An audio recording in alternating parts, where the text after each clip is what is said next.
저는 10기 우수수로생으로 이제 졸업을 했고, 그다음에 지금은 블로그 강사 그리고 대행사 공동 대표로 있는 강상원이라고 합니다. 네, 안녕하세요. 저는 이제 이분들이랑 창업하게 된 계기는 조금은 달라요. 원래 저는 이제 중국에서 20대 유학을 했고요. 그다음에 이제 10년 동안 중국에 살면서 대사관에서까지 이제 근무를 하다가 한국으로 돌아왔습니다.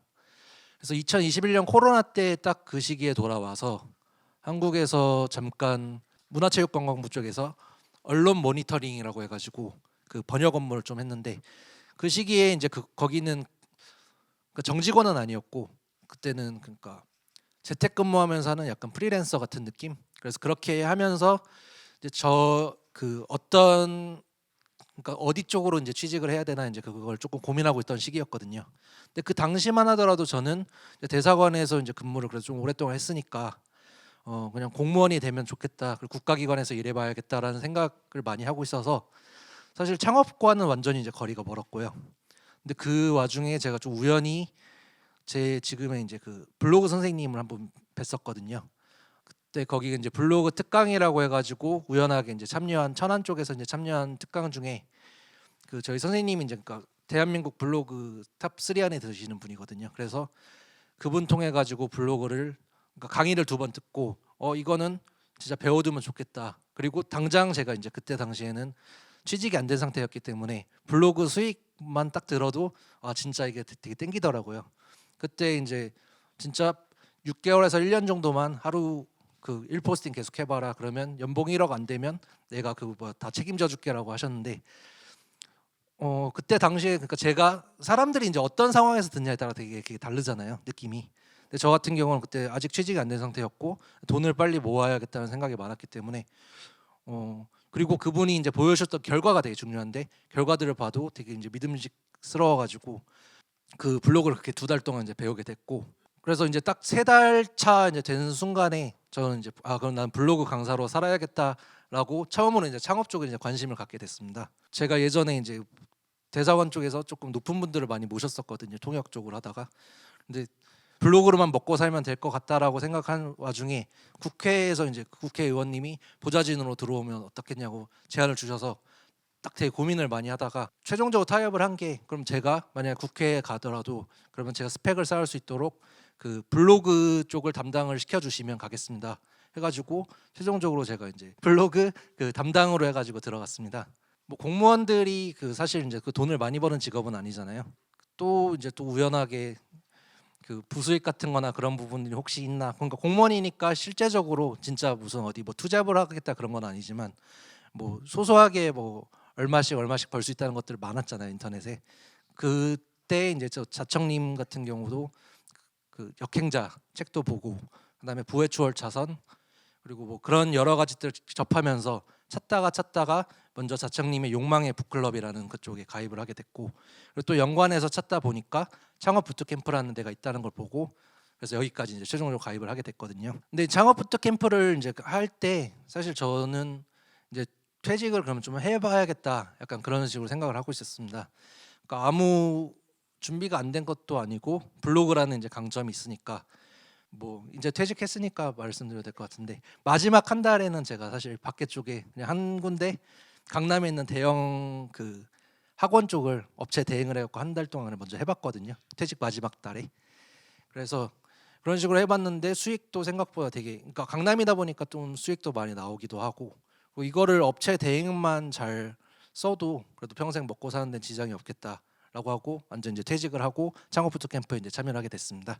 그래서 이제 들어와 가지고 이제 업체 대행을 해야 되는데, 창업을 알려준다고 하니까 아무 이제 진짜 그 지식이 전무했거든요. 창업 저도 진짜 하나도 모르고 그 공무원 쪽으로만 계속 꿈을 갖고 있었기 때문에 어떻게 보면 여러분 지금 앉아 계신 분들보다도 훨씬 모른다고 할 수도 있습니다. 왜냐하면 여러분들은 뭐 그 전에 이미 다른 책들 아니면 이제 영상들 그런 것들 보고 오셨던 분들이 많을 거라고 생각을 하거든요.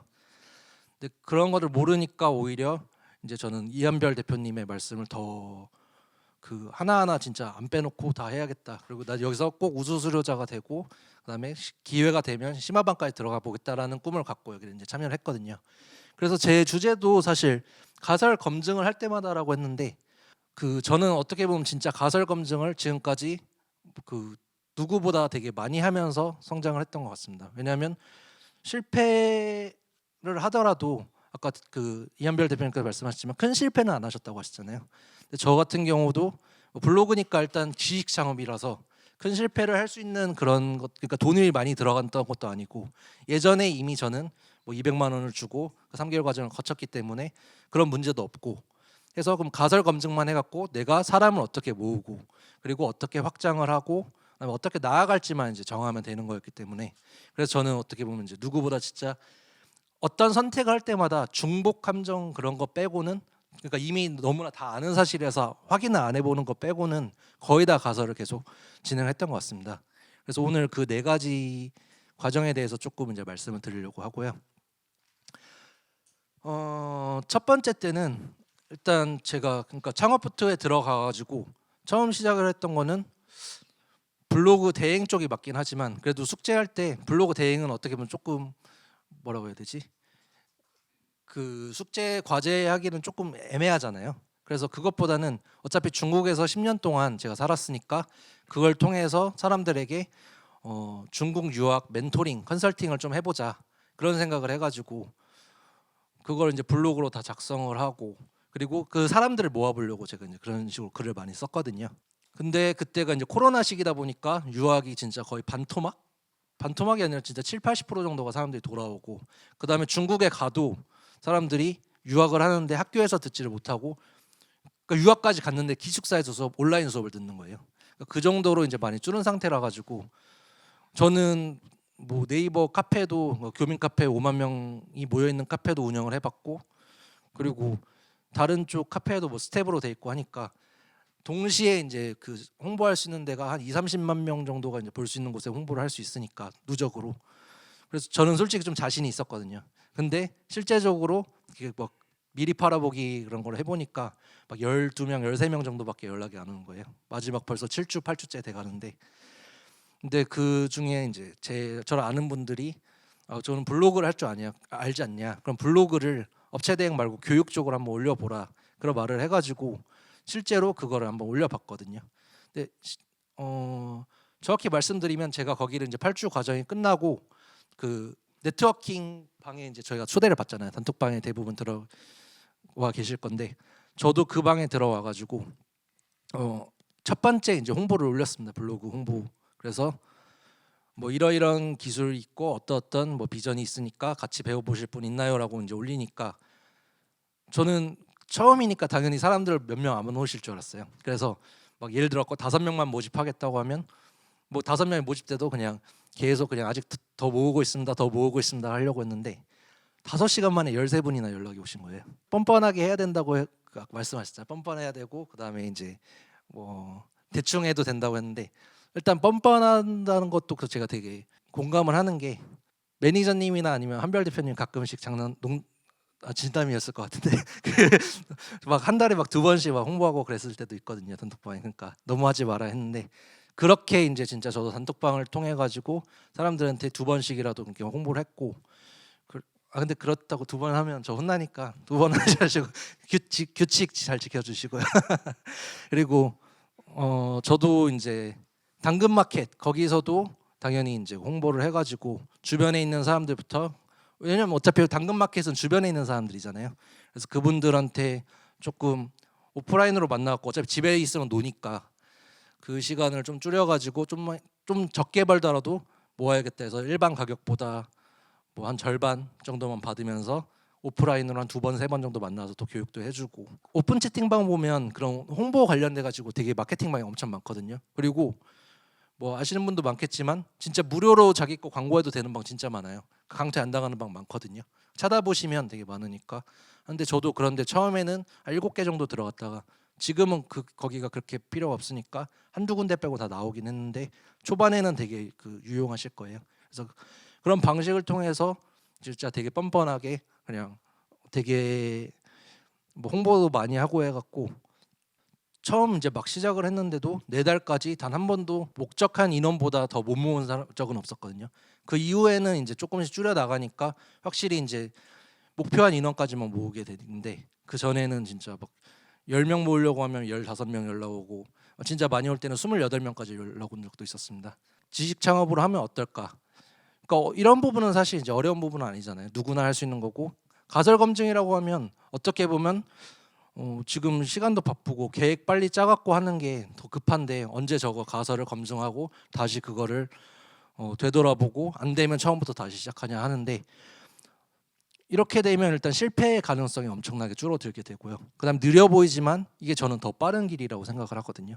지식 창업으로 가자가 첫 번째 가설이었고, 그다음에 두 번째는 그럼 사람을 어떻게 모을까. 처음에는 그러니까 이제 그러면 사람들을 모으기로 한 거는 이제 확실하니까 그 교육이, 그러니까 업체 대행보다 훨씬 빠를 것이다라는 이제 가설을 다시 세우고 그렇게 시작을 했습니다. 그래서 동시에 일단 진행을 해봤는데, 업체 대행은 이제 그 메일을 한 10개 보내면 한두 건이 이제 되는데, 사람들한테 하면 10건 보내면 7건 정도가 이제 그 전환이 되고 좋더라고요. 그래가지고 그 부분 같은 경우도 여러 번 테스트를 한 다음에 최종적으로 사람들을 먼저 구하는 걸 했고, 그다음 두 번째 구간이 실제적으로 제가 나중에는 강사반이라고 만들어가지고 제가 이제 강사들도 양성을 하기 시작했거든요. 근데 그분들한테 처음에는 이제 그분들도 사람 모으기가 힘드니까 업체 대행을 제가 사람들을 모아가지고 그러면 조금 지원을 해가지고 처음부터 그 강사반 끝나자마자 바로 교육을 할 수 있고 그다음에 돈을 벌 수 있도록 도와주겠다고 다시 가설을 세운 게, 그러면 업체를 구하려면 이제 연락을 해야 되잖아요. 근데 연락을 직접 가갖고 비대면으로 하는 방법이 있고, 그다음에 전화로 하는 방법이 있고, 뭐 이메일, 문자 많잖아요.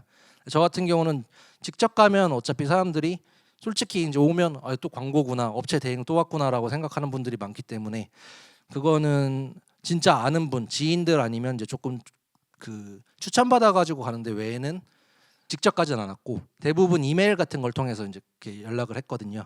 근데 처음에 이제 이메일로 해봤을 때 가설을 세운 게, 그러니까 비대면보다 이메일이 낫겠다라고 해서 이메일을 도전을 했는데, 생각보다는 그 연락이 많이 안 왔습니다. 10건 하면 한 2건 정도. 근데 이거를 그러면 어떻게 바꾸면 좋을까라고 생각을 하다가 추가적으로 했던 게, 그러면 어차피 제가 블로그는 볼 줄 아니까 그럼 그 사람들 업체 블로그를 본 다음에 블로그에서 어떤 문제점이 있는지 1, 2, 3 이렇게 나열을 해주고, 그다음에 이제 이건 어떻게 해결하면 됩니다 1, 2, 3 해주고, 지금 같은 경우는 거기서 뭐 마이너스 성장 같은 거 하고 있는 사람 되게 많거든요. 업체들이 뭐 그 대행사를 쓴다고 해갖고 대행사들도 다 제대로 하는 게 아니니까. 그래서 그런 부분을 제가 추가를 하니까 10건 중에 대여섯 건까지 그게 올라갔습니다. 그래서 그 부분도 제가 통과가 돼가지고 그때 매출이 좀 많이 올라갔고 한 400만 원 정도 더 올라갔고요, 월 매출이. 세 번째가, 그러면 이거를 조금 더 확정을 해야겠다라고 생각을 해갖고, 어차피 이제 그 업체 대행을 통해 가지고 사람들에게 하는 거는 이제 똑같은데, 아까 방금 전에 말씀드린 것처럼 그 문제점과 해결점 같은 것만 찾아가지고 사람들한테 알려줘도 되게 이제 반응이 좋았는데, 이걸 한 단계 업그레이드 시킨 게 어떻게 했냐면, 새로운 데 신규를 모집하는 게 아니라 진짜 잘못하고 있는 데들, 그러니까 병원으로 치면 뭐 성형수술한 다음에 재수술만 전문으로 하는 데가 있잖아요. 저도 이번에 가설을 세울 때는 그러면 지금 많이 찾아봤는데 새로 신규 찾거나 아니면 뭐 중간에 뭐 하는 대행사들은 많지만 잘못된 블로그들을 다시 살려주는 블로그는 거의 없구나. 그리고 개인한테 하는 게 있는데 업체한테 하는 건 쉽지 않거든요. 그래서 그런 부분이 없다는 거를 이제 잘 발견을 하고, 그래서 한번 다시 시도를 해봤습니다. 그래서 업체들 그리고 이제 좀 전문직들을 제가 중간에 이제 많이 가르치다 보니까 지금도 병원 6군데랑 그다음에 이제 뭐 변호사 2군데 이렇게 먼저 업체만 하면 이렇게 8군데 하고 있는데, 그 업체들 같은 경우도 처음에 봤을 때 뭐 돈을 그러니까 돈을 적게 내는 것도 아니고 비싸게 내고 막 글 하나당 10만 원씩 주고 내는데도 엉터리인 데가 진짜 많았거든요. 근데 그런 부분을 제가 이제 좀 해갖고 지금 어떤 부분 때문에 자꾸 마이너스가 되고 있습니다. 그래서 제가 이제 이런 부분을 통해 가지고 어떻게 고쳐줄 수 있습니다라고 좀 이메일로 잘 정리를 해가지고 그런 것들을 이제 보내기 시작하니까 생각보다 그 연락이 되게 많이 오더라고요. 그리고 심지어 저는 당연히 이제 업체 대행사들이 보면 그래도 기분 나쁘니까 웬만하면 그냥 실제로 그쪽에 그러니까 업체한테 직접적으로 연락을 하려고 좀 연락처 같은 거 확인하고 했는데 한 번은 대행사 쪽에서 이제 그 이메일을 받고 그렇게 했는데 근데 다행히 오히려 그 사람이 저한테 그 안 그래도 지금 자꾸 누락 내 글이 상단에 안 떠갖고 문제였다라고 하면서 뭐 그렇게 뭐 자기네들 걸 이제 시인을 하면서 오히려 저한테 배우겠다고 하는 분도 있었거든요. 뻔뻔한 것도 있어야 되고 그러니까 쉬지 않고 계속 뭔가를 한 번 실패했다고 하면 막 슬럼프에 빠질 수도 있잖아요. 아까도 이한별 대표님이 말씀하신 것처럼 뭔가를 그런 슬럼프를 이기는 방법 중에 하나가 새로운 걸 자꾸 만들고 몰입을 해야 된다고 했잖아요. 저 같은 경우는 그러니까 끊임없이 가설을 하면서 이게 안 되면 저걸로 바꾸고 저게 안 되면 계속 바꾸면서 해 와가지고 6개월 차 됐을 때 이제 월찬 매출을 찍고 지금도 계속 발전해 나가고 있습니다. 그리고 이제 교육 같은 경우도 마찬가지로 모으는 방식이 다 되게 다 다르잖아요. 업체마다 다르고 강사마다 다른데 저 같은 경우도 뭐 이번 달에는 뭐 이런 식으로 A라는 방식으로 이제 테스트를 해보고 어떤 달은 B라는 방식으로 테스트를 해보고 그러니까 뭐 돈을 이제 환불을 먼저 받고 환불을 해줄까 아니면 뭐 그 돈은 받되 나중에 바로 이제 그 냈던 돈을 바로 회수할 수 있게 업체들을 바로 연결해 줄까 막 그런 식으로 지금도 끊임없이 가설을 세우고 그걸 계속 미리 팔아보기처럼 체험을 하고 있거든요. 그래서 그 제 이런 사례도 그래서 여러분한테 이제 도움이 될 수 있을 것 같아가지고 그 옆에서 많이 격려해 주시고 그리고 실제로 이런 경우를 통해 가지고 성공시킨 사례가 많아가지고 여러분한테 조금 도움이 됐으면 좋겠다는 마음으로 말씀드렸으니까 네. 들어주셔서 너무 감사드리고요. 나머지 이제 질문 주시면 여기서 또 옆에서 말씀드리겠습니다. 감사합니다.